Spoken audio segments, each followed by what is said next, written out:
Foster, one of the premier investor coaches of South Florida with SmartPlan Investing.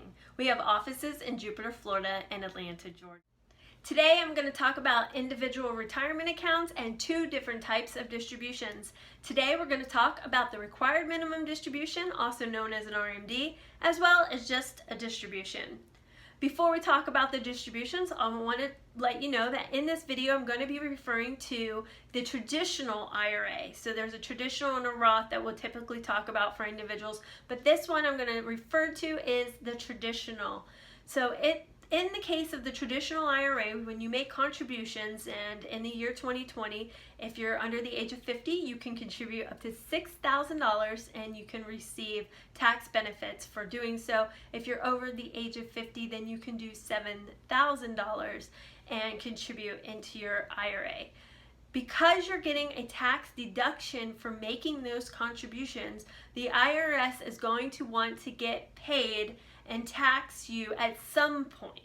In the year 2020, the age in which you have to take a distribution has changed from 71.5 to the age of 72. But because of the coronavirus and the CARES Act that was passed, you are not required, if you've reached that age or already had reached the age to take a required minimum distribution, you are not required to take it for 2020. So that is amazing. Now let's talk about what are the benefits, like why would I not want to take this distribution? Well, if you don't need the money, one, you won't be taxed on it. So there's one benefit. Also, because the markets we know are very volatile this year, we want to keep as much money invested to help with our recovery. So it helps with recovery. So you've got, I'm not paying any tax and I am helping my money to recover. So that is if it applies to you for the required minimum distribution. There is just typical distributions, which you're able to take a distribution from your account at any point in time. It's your money. However, the IRS really wants to, just put up as many roadblocks to avoid from you taking out from your retirement accounts, because it's for retirement. It's not your emergency fund. So if you're under the age of 59.5 and you don't have a qualifying reason, they will penalize you 10%. Because of the CARES Act, they've made some provisions, additional provisions under the CARES Act. So if you're under the age of 59.5 and you qualify, you can take out up to $100,000 without paying the penalty as long as it qualifies.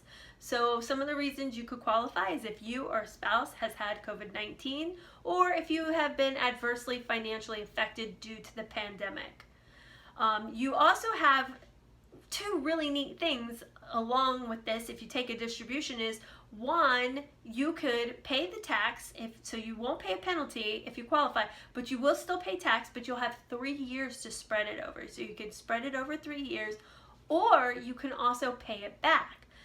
Traditionally, you have about 6,000 or 7,000 you can put into contribute as the max. So you can put that still in, and you can do an additional amount in excess to pay back any amount that you took out. So you won't be just subject to the 6,000 or 7,000 max. You can then pay back in addition. So that is really neat.